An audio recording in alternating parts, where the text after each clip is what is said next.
Meus queridos, nós hoje finalizaremos a nossa caminhada de estudos sobre a igreja essencial. Não é, pelo menos nesse momento, a partir do mês que vem nós vamos iniciar uma nova série de estudos, refletindo sobre a família, mês da família. Vamos pensar um pouco sobre a importância, as necessidades e o que o Senhor tem a dizer sobre a família.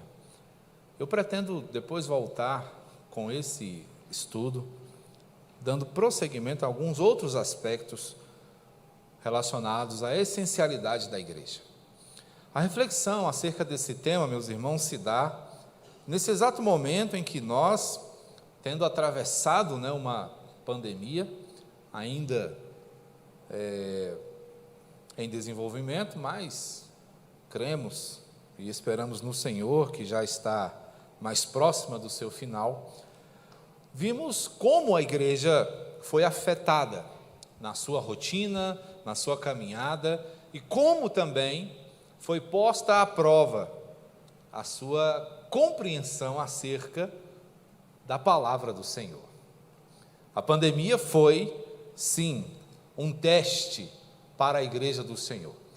E dentre muitas coisas nós percebemos que não estávamos preparados para um momento tão desafiador como foram esses 2 últimos anos. Portanto, meus irmãos, é daí que surge a importância de refletirmos acerca disso. Hoje, infelizmente, nós não teremos os slides acerca do estudo, tá certo? Mas os irmãos prestem atenção que é possível que vocês consigam acompanhar e pegar muita coisa, tá? Nós vamos consultar bastante a palavra do Senhor, exatamente porque hoje, no fechamento dessa primeira rodada de estudos sobre a igreja essencial, nós vamos pensar sobre a mensagem da igreja. Se a igreja pretende ser essencial, ela precisa ser também uma igreja marcada pela mensagem que ela entrega. Nós estivemos, meus irmãos, ao longo das últimas semanas, pensando sobre perspectivas da igreja como comunhão, entendimento da sua missão, compreensão do seu papel na realidade social das cidades onde ela está inserida. Mas é interessante que nós não percamos de vista o que o Senhor nos diz sobre a mensagem que a igreja carrega consigo. Eu quero chamar a sua atenção para a primeira carta que Paulo escreve aos Coríntios, no capítulo 9, para lermos o verso de número 16. 1 aos Coríntios 9, 16, encontramos o seguinte dizer: se anuncio o evangelho, não tenho de que me gloriar, pois sobre mim pesa essa obrigação, porque ai de mim, se não pregar o evangelho. Aqui Paulo está falando acerca do seu apostolado, falando das suas responsabilidades. E bem sabemos, meus irmãos, que o ministério apostólico, ele tem íntima relação com o ministério da igreja. Na verdade, a função primordial do apóstolo é preparar o povo do Senhor para o serviço sagrado. E entre as responsabilidades santas que o povo de Deus possui está o de anunciar a mensagem que do céu ela recebe diretamente do Senhor por meio da sua palavra. Vimos aqui na abertura do nosso culto a importância, a centralidade da palavra em nossa vida, porque é por meio dela que nós somos instruídos, orientados, preparados, capacitados para fazer tudo o que o Senhor nos manda fazer. Logo, pregar a palavra é um exercício de autoridade dado pelo Senhor, conforme ele diz também na segunda carta que ele escreve a Timóteo, no capítulo 2, no verso 4, na segunda carta de Paulo a Timóteo, capítulo 4, verso 2, e ele diz aqui, vou ler o 1 e o 2 para ficar melhor: conjuro-te perante Deus e Cristo Jesus, que há de julgar vivos e mortos, pela sua manifestação e pelo seu reino, prega a palavra, insta, quer seja oportuno, quer não, corrige, repreende, exorta com toda longanimidade e doutrina. Aqui agora Paulo passa o bastão a Timóteo e diz: olha, não negligencie a palavra. Timóteo tem a mesma responsabilidade de Paulo, preparar a igreja. E como a igreja é preparada, senão pela palavra de Deus? Como a igreja do Senhor, meus queridos, ela é retrabalhada na sua conduta, na sua compreensão, na sua cosmovisão, senão pela palavra. Nós não somos chamados, meus irmãos, aqui para sermos dotados em filosofias, em compreensões humanas. Nós somos chamados aqui para que nos tornemos versados na lei do Senhor. Em termos acadêmicos, a igreja pode muito bem ser denominada de academia da alma. É aqui que nós treinamos a nossa espiritualidade. É aqui que nós fortalecemos as nossas compreensões de fé. É aqui que são formados os arautos do Rei Jesus. E esses arautos falam em seu nome, entregam a sua mensagem e vivem de forma permanentemente fiel à Escritura. É para isso que nós fomos chamados, para sermos um povo da palavra. E é interessante, meus queridos, dizendo isso a presbiterianos, que nós não somos chamados apenas, por favor, entendam isso apenas entre aspas aqui, para conhecermos, mas para aplicarmos. O ser presbiteriano não significa conhecer todos os aspectos teológicos e fazer desses aspectos uma razão para um orgulho, não é? Mas somos chamados para entender essas verdades, aplicar essas verdades em nosso coração, viver por essas verdades, sermos orientados por elas, moldarmos tudo o que fazemos por meio do que ela nos diz. Agora, é bem verdade que nós estamos num tempo em que os corações são muito concorridos. Estamos no tempo onde a informação navega em gigabytes. Estamos num tempo em que as pessoas são bombardeadas por todo tipo de informação. A cada dia surgem novas redes que têm como objetivo alcançar o coração das pessoas. E a igreja está no meio dessa concorrência. A igreja tem uma mensagem a entregar, entre as muitas mensagens que as pessoas estão recebendo diariamente, minuto a minuto, de forma que os corações são sim muito concorridos, porque um mundo de informações chega às suas casas a todo momento. Os interesses são os mais variados possíveis. Podemos passar pela culinária, pela filosofia, pelos relacionamentos, pela sexualidade, tudo isso está a um clique de distância das pessoas. A pergunta que fica para nós, meus irmãos, o que levaria alguém a se interessar em acessar o canal de uma igreja para ouvir as preleções que estão ali gravadas? O que levaria, meus irmãos, alguém, um amigo seu, um familiar, a sentar-se com você durante alguns minutos, uma meia hora, quem sabe 1 hora, para ouvir o que você tem a dizer acerca do Evangelho? Você já parou para pensar nisso? Você já parou para imaginar como nós poderíamos impactar a vida das pessoas nas oportunidades que temos de conversas com elas, seja ao redor de uma mesa, ou quem sabe em uma viagem de ônibus ou de avião, ou num encontro casual na fila de um banco, enfim. O que faria com que as pessoas parassem para ouvir a nossa mensagem, no meio dessa variação de interesses, dessas delicadas, atenções, que não se prendem a muita coisa, que tão logo recebam o conteúdo que lhes foi transmitido, já querem receber outras coisas? Como é que nós podemos alcançar esses corações? Como é que nós podemos vencer esse desafio? Nós começamos a responder essa pergunta com outra pergunta, porque é importante nós pararmos para imaginar quem de fato está falando. Se nós, os homens, as pessoas, ou o Senhor por meio de nós. Quando pensamos na mensagem que a igreja traz e no compromisso que ela assume com essa mensagem, É importante que nós, meus irmãos, entendamos que esta mensagem, ela traz conselhos que não são meus, que não são seus, logo não são nossos, mas são conselhos que vêm da parte do Senhor. Fazemos às vezes de um carteiro que chega na sua casa e o que ele traz pode ser bom ou pode ser ruim, mas ele não tem como alterar a mensagem, porque a sua responsabilidade é apenas de fazer chegar até você aquilo que lhe foi endereçado por outrem. Da mesma maneira, nós, enquanto igreja detentora da mensagem do Senhor, não temos o direito de alterar a mensagem. Não devemos, de forma nenhuma, adulterar o conteúdo do recado que o Senhor manda para a sua igreja, mas devemos entregá-la de forma fiel e fazendo dessa entrega um encorajamento comunitário, porque cuidamos, meus irmãos, encontrar nesta mensagem orientações para a formação do corpo de Cristo. Isso só ocorre quando Jesus é o grande professor, é o grande pedagogo.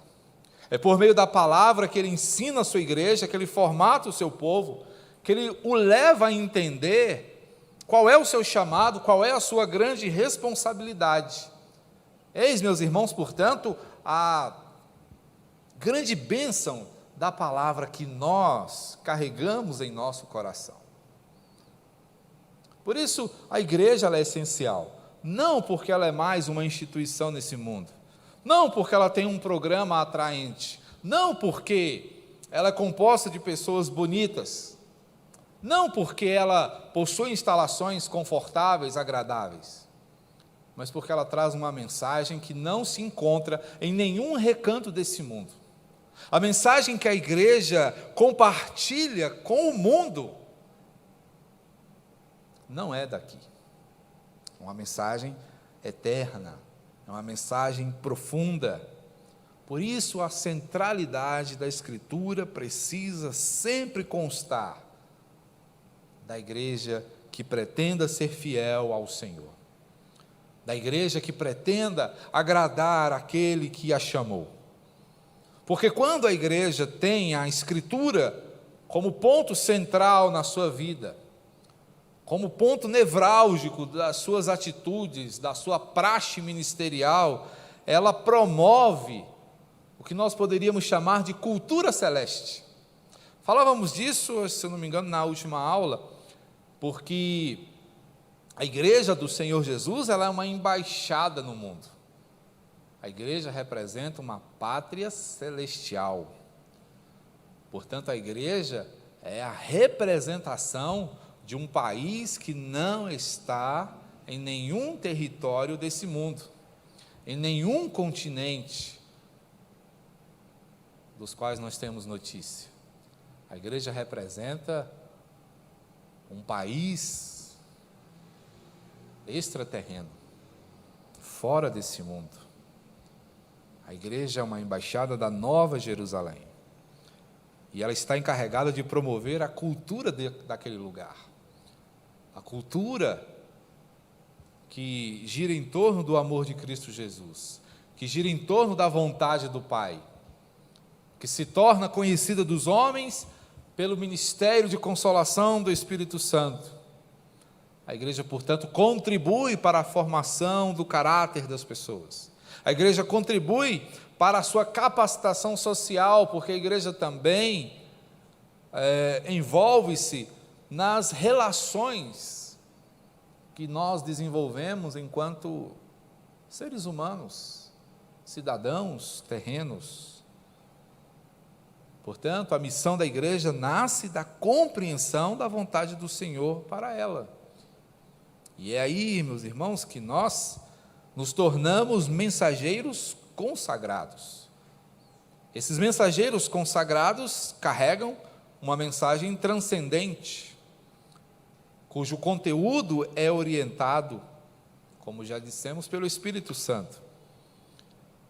E é por isso que nós precisamos nos ater ao que ela diz, precisamos permanecer fiéis ao que ela nos ensina. É daqui que vem, meus irmãos, a afirmação, não é, que nós muitas vezes ostentamos, não é?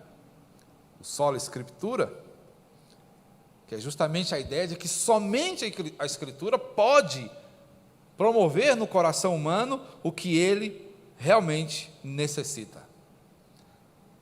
É diante desse fato que nós podemos declarar e pedir: fala, Deus, fala com a tua igreja, fala, Senhor. Deus fala, meus irmãos.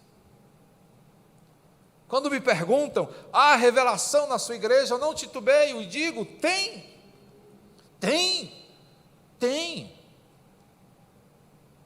E o Senhor se revela cada vez que a palavra é fielmente pregada, anunciada, compartilhada, exposta. É aqui que o Senhor revela a sua vontade para nós. É aqui que Ele diz exatamente como nós devemos viver. É aqui que Ele expressa, sem rodeios, qual é o seu desejo para a sua criação. E quando o Senhor fala, Ele fala, meus irmãos, o que nós precisamos ouvir. Ele fala o que a sua vontade orienta. Ele fala como nós devemos viver. A gente olha rapidamente os 10 mandamentos, e ali está o Senhor falando como nós devemos adorá-lo. Ali está o Senhor nos ensinando como nós devemos caminhar com os nossos próximos. Ele fala. Deus se revela, Deus se mostra, Deus não brinca de esconde-esconde conosco. Ele fala, porque só Ele é Deus. E a partir do que Ele fala, nos adequamos à sua mensagem. Vivemos tempos, meus irmãos, em que a mensagem tem sido adequada ao gosto, aos interesses. Então hoje é fácil, ciberneticamente falando e até mesmo presencialmente falando, há igrejas para todas as cores e gostos. Você quer uma igreja que fale sobre ter? Existe. Você quer uma igreja que fale sobre aspectos humanistas? Tem. Você quer uma igreja que seja mais legalista? Tem. Mas se você quiser uma igreja fiel às Escrituras, também tem. Está ficando raro, mas tem ainda. E nós, meus irmãos, precisamos sempre buscar ser essa igreja.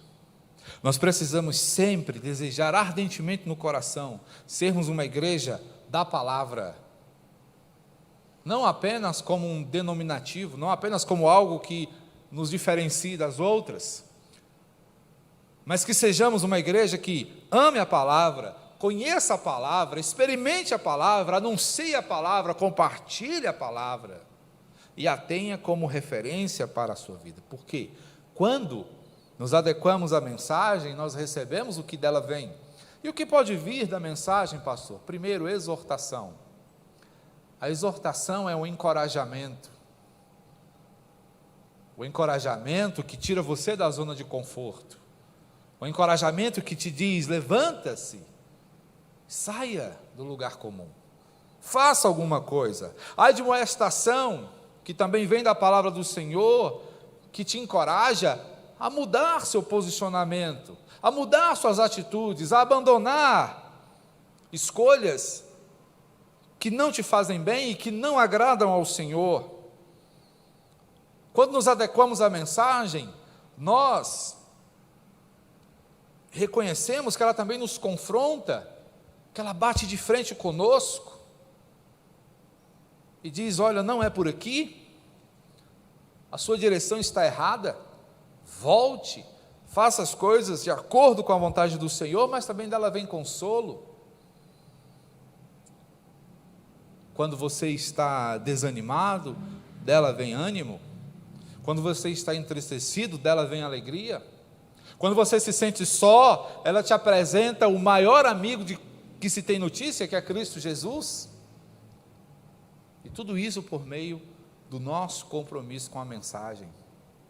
Mas se distorcemos a mensagem, se adocicamos a mensagem, se fazemos a mensagem ao gosto do freguês, a Bíblia se cala, porque não é ela que está falando, mas o coração humano. Mas quando a mensagem é fielmente pregada, ela fala conosco e formata uma audiência corajosa. Uma audiência corajosa alegra-se quando exortada pelo Senhor, porque sabe que a sua exortação é amorosa e tem um fim proveitoso. Mas uma audiência covarde foge da disciplina, foge da correção, porque não deseja mudar. Mas a audiência corajosa, formatada pela dependência da palavra, se alegra quando ouve: assim diz o Senhor. E o que o Senhor nos diz? Vamos abrir Ezequiel 34, 2 e 3. Aqui é uma exortação para aqueles que anunciam a palavra. Aqui há uma manifestação do zelo do Senhor pela sua mensagem. Ezequiel 34, o texto nos diz aí, logo no início: Filho do homem, profetiza contra os pastores de Israel, profetiza e diz-lhes: assim diz o Senhor, ai dos pastores de Israel que se apacentam a si mesmos, não apacentarão os pastores as ovelhas? Comeis a gordura, vestivos da lã, e degolais o cevado, mas não apacentais as ovelhas. E ele segue, mostrando os disparates de mensageiros infiéis, de mensageiros que não tomam para si as orientações da palavra, porque é interessante, aquele que anuncia não está imune à sua mensagem, mas ela também o abrange. A mensagem não é apenas para o auditório, né, para as ovelhas, é para o pastor também. E assim o Senhor coloca seus mensageiros sob fogo, e eles estão sob o juízo de Deus quando são egocêntricos, ou seja, quando pensam apenas em si mesmos, quando são negligentes, não fazem o que devem, quando são ambiciosos, quando desejam o que não lhes pertence, o que não merecem, e ainda quando são indiferentes, deixando de fazer ou não se importando com as necessidades das ovelhas, que são do Senhor e que estão a seu encargo. É exatamente por isso, meus irmãos, que a fidelidade escriturística tem que partir do púlpito. E o que é que isso tem a ver conosco, pastor? Somos a igreja? Muitas vezes, meus queridos, um púlpito ruim é fomentado por uma igreja que ouve qualquer coisa. Um púlpito fraco, ele muitas vezes é alimentado em sua fraqueza por uma audiência fraca, que não seleciona a mensagem. Selecionar a mensagem, mas o Senhor acabou de falar que não é isso que nós devemos fazer. Selecionar a mensagem no sentido de exigir que a palavra seja fielmente exposta. Você tem a sua Bíblia, você a carrega, ou pelo menos deveria fazê-lo, justamente para que você não seja enredado, justamente para que você não seja engodado, é para que você confirme, é para que você verifique se o que está sendo dito tem respaldo escriturístico. Não diga amém para qualquer coisa. Nós temos visto, meus irmãos, disparates absurdos acontecendo na vida de igrejas, de pessoas que não conferem, que não provam a mensagem que estão recebendo. Você é orientado na sua igreja a conhecer a palavra exatamente para que você saiba diferenciar o falso ensino. Essa era a luta de João, era a luta de Pedro, era a luta de Paulo, era a luta de Jesus. Gente que entregou a sua vida para tirar o rebanho do Senhor do engano. Mas hoje o que nós temos visto são as pessoas mergulhando no engano, mergulhando na mentira, trocando a graça por qualquer coisa, por qualquer objeto, por qualquer posição. Irmãos, nós somos chamados para receber coisas eternas. O Senhor não está preocupado com quanto você tem, com o que você conquista. Isso é resultado dos seus esforços. Mas o que o Senhor tem para você é o que você não pode adquirir, é o que você não pode realizar por si mesmo, e que você só vai acessar pelo conhecimento pleno da palavra do Senhor. Exatamente por isso que pastores também devem ensinar a si mesmos. O ensino que eles propalam deve também valer para o seu coração. Devem igualmente depender da palavra, assim como a igreja.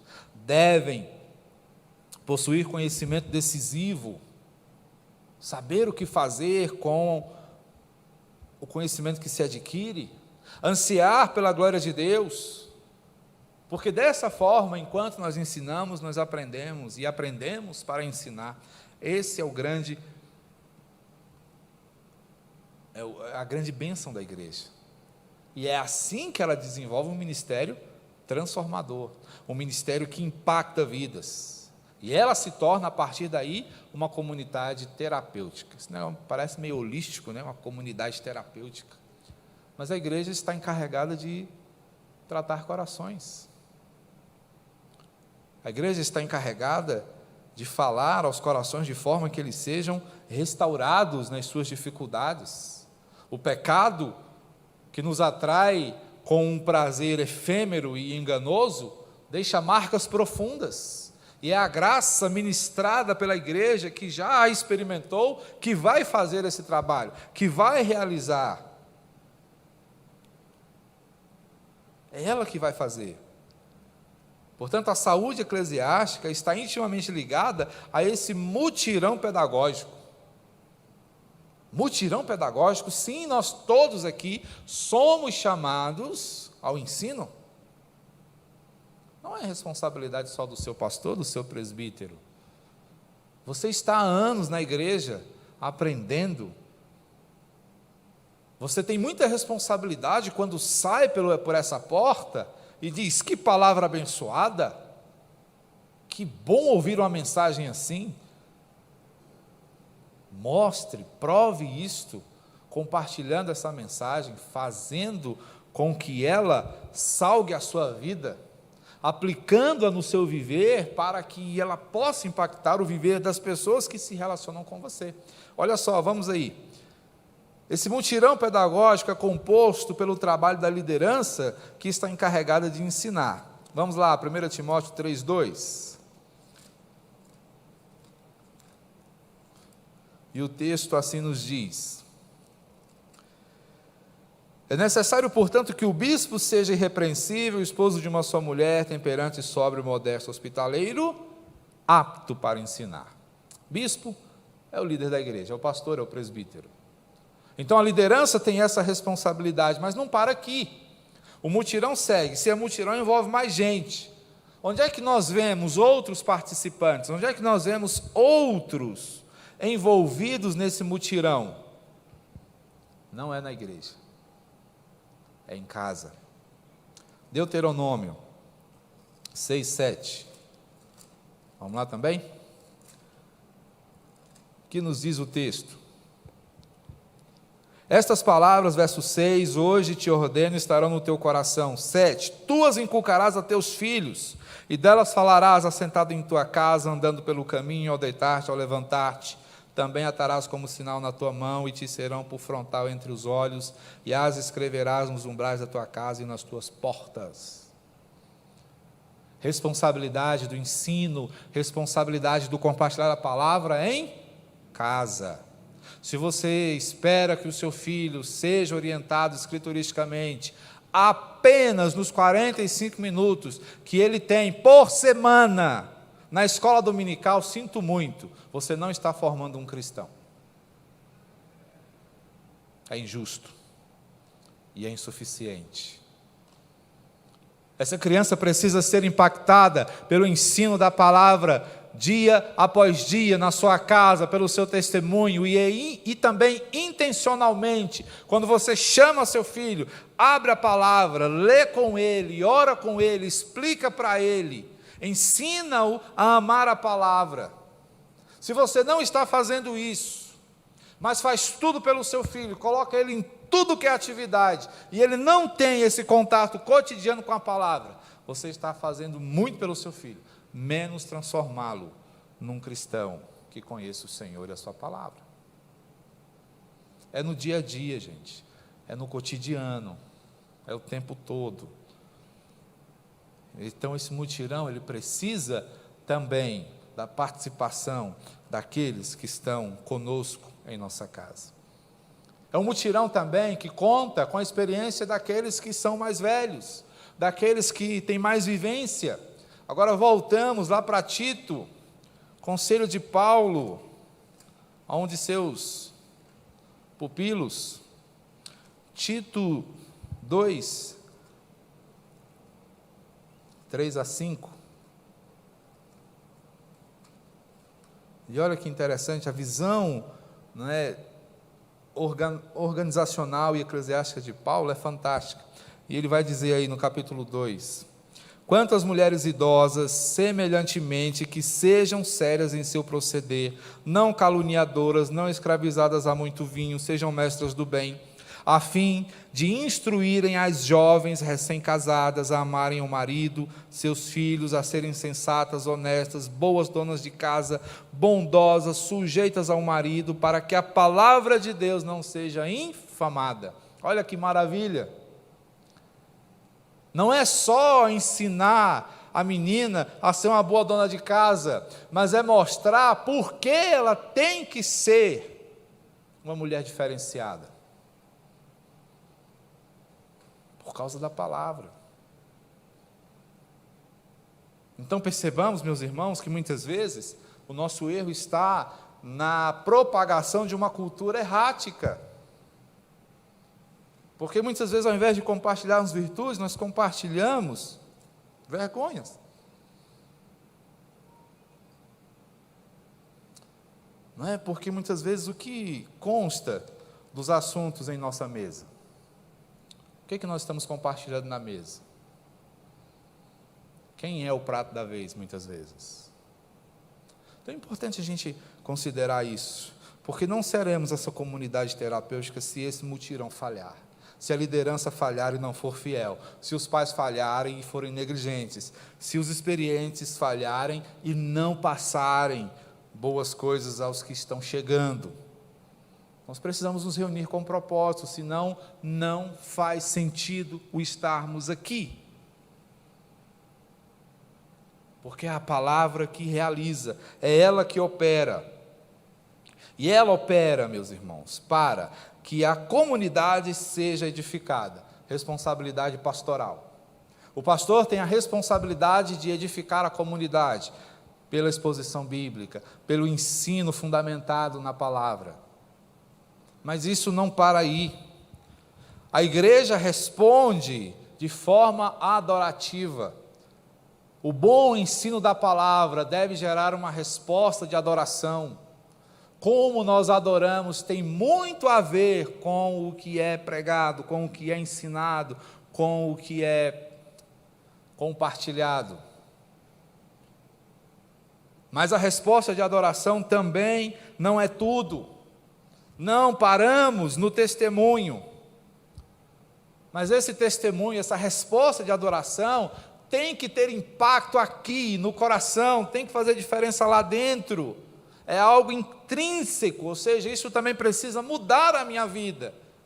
As coisas que eu faço, que eu digo, não devem apenas ter como objetivo o alcançar alguém e dizer assim, viva como eu, não, mas isso também precisa dizer para mim, que tipo de pessoa eu estou me tornando a partir do contato com essas verdades? Quem sou eu a partir do conhecimento da palavra de Deus? Você precisa ler determinados textos da Bíblia e sair diante dela envergonhado.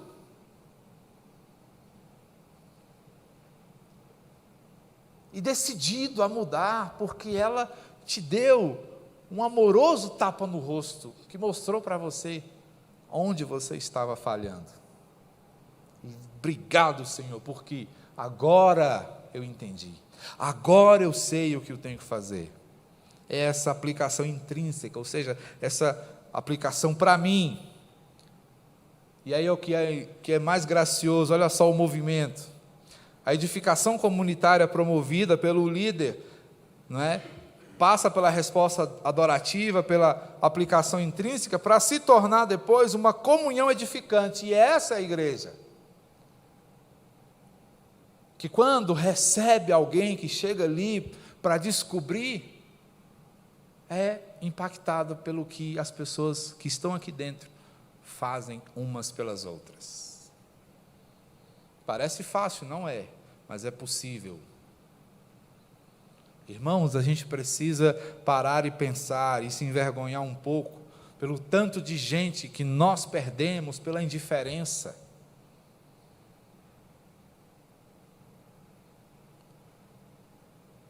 Aconteceu recentemente, pessoas me procuraram e falaram assim: pastor, eu vou embora da igreja porque a igreja não me enxerga. A igreja não me vê. Ninguém conversa comigo. Ninguém me nota. Eu até tento.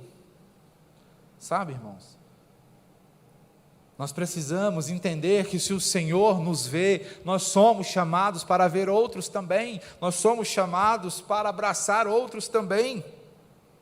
É o tratamento da Escritura que trata o nosso coração e por meio da gente trata os corações que estão doentes também. Por isso, irmãos, nosso foco tem que ser a mensagem. Porque quando o nosso foco é a mensagem, nós evitamos problemas. Problemas desnecessários. Tem problemas necessários. Tem. Mas a igreja lida com muitos problemas desnecessários. Um problema necessário à igreja é o impacto que ela causa no mundo, e muitas vezes não é a revolta do mundo contra a igreja. Isso é bom porque isso mostra que nós estamos na direção certa. Esse é um problema necessário, mas um problema desnecessário é quando muitas vezes nós nos envolvemos com situações como altercações. O que é? É ficar discutindo coisas sem sentido. É implicância com coisas que não vão mudar nada. E é muito comum, é muito fácil isso acontecer na igreja, as frivolidades, a gente gasta um tempo, uma energia danada para resolver uma coisa desse tamanho. Outra situação, as especulações. Eu acho, eu quero, quem sabe, não sei o quê. E a gente patina e não sai do lugar. Mas quando há foco na mensagem, nós alcançamos uma bênção chamada objetividade. E objetividade não é fazer as coisas mal feitas, rápidas. Objetividade é ir direto ao ponto, é acertar na mosca, é atingir o alvo. Isso é objetividade. A gente confunde objetividade com pressa, não é. Objetividade é chegar onde precisa chegar. Objetividade é fazer o que precisa ser feito. E quando a igreja foca na mensagem, ela se torna objetiva. Ela sabe o que tem que fazer. Por isso é tão importante para nós considerarmos a Escritura. Não podemos abrir mão da Escritura. Se abrirmos mão da Escritura, estaremos perdidos. Porque estaremos sem a bússola. Estaremos sem o que nos direciona. Então, um bom sermão. O que é um bom sermão? Vamos pensar aqui com Isaías. Isaías 55.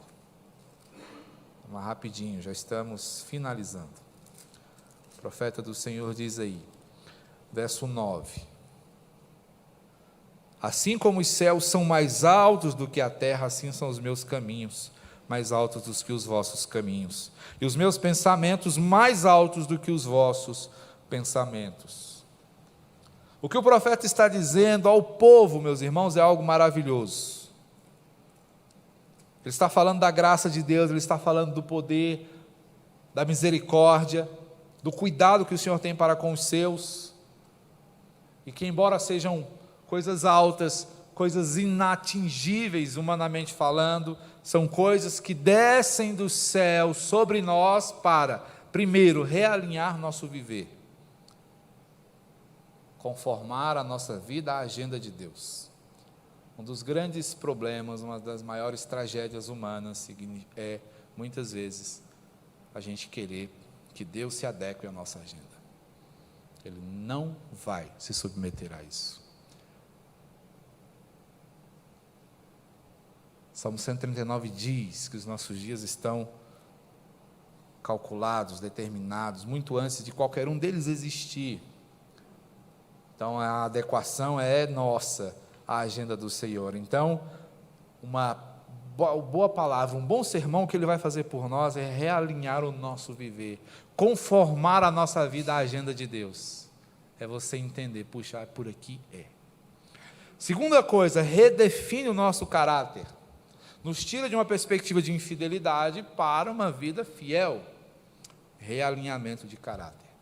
Terceira coisa, que um bom sermão vai também refletir o consolo orientador do Espírito Santo sobre você. Você vai se sentir acolhido, amado, protegido pela disciplina eterna.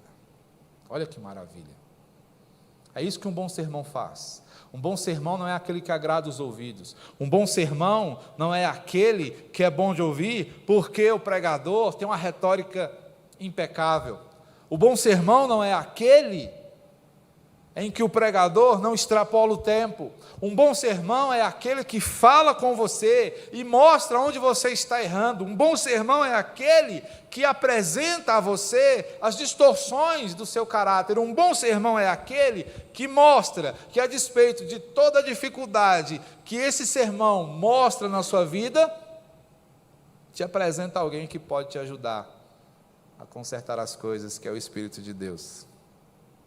Então percebam, irmãos, que tudo isso está envolvido numa atitude sua de entregar uma mensagem. Então não é coisa pouca, não é coisa simples, é profundo demais. Isso também não deve gerar em você medo. Agora é que eu não prego mesmo, já não pregava, agora é que eu não prego mesmo. Pregue. Insta. Quer seja oportuno, quer não, corrija, exorta, é isso que você tem que fazer, eu tenho que fazer, nós temos que fazer uns pelos outros. Fala, não deixe o seu irmão morrer, não deixe o seu irmão quebrar a cara por falta de um conselho bíblico. Mostra para ele o grande amor do Senhor e o seu por ele, anunciando a verdade. Porque, gente, pregar é mais que informar. Informar qualquer jornal faz, qualquer blog faz, mas quando se prega a palavra, o que acontece é que pessoas são formadas, que pessoas são edificadas, que pessoas são chamadas a um relacionamento com Deus e com os outros, são chamadas ao desafio de aplicar as verdades à sua vida, são chamadas a reconhecer que recebem do Senhor, mediante uma mensagem fiel, uma carta de amor de Deus para o seu coração.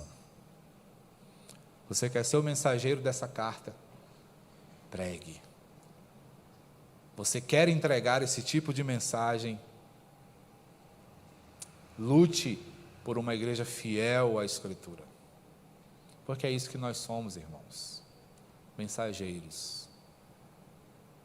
Mas não mensageiros de uma mensagem qualquer, mensageiros da única mensagem que pode transformar, o Evangelho. Amém? É assim que nós nos tornamos uma igreja essencial, porque carregamos uma mensagem que é essencial. Que nós entendamos que esse tempo pandêmico que nós estamos atravessando foi uma oportunidade para refletirmos sobre a nossa condição de igreja. Que igreja nós seremos depois desse tempo?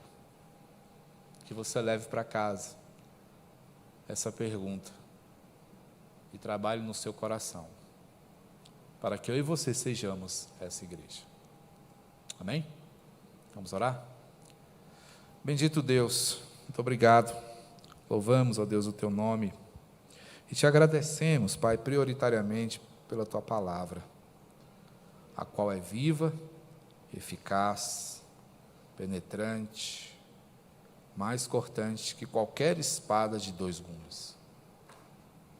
Assim, ó Deus, é o que sai da tua boca e entra pelos nossos corações.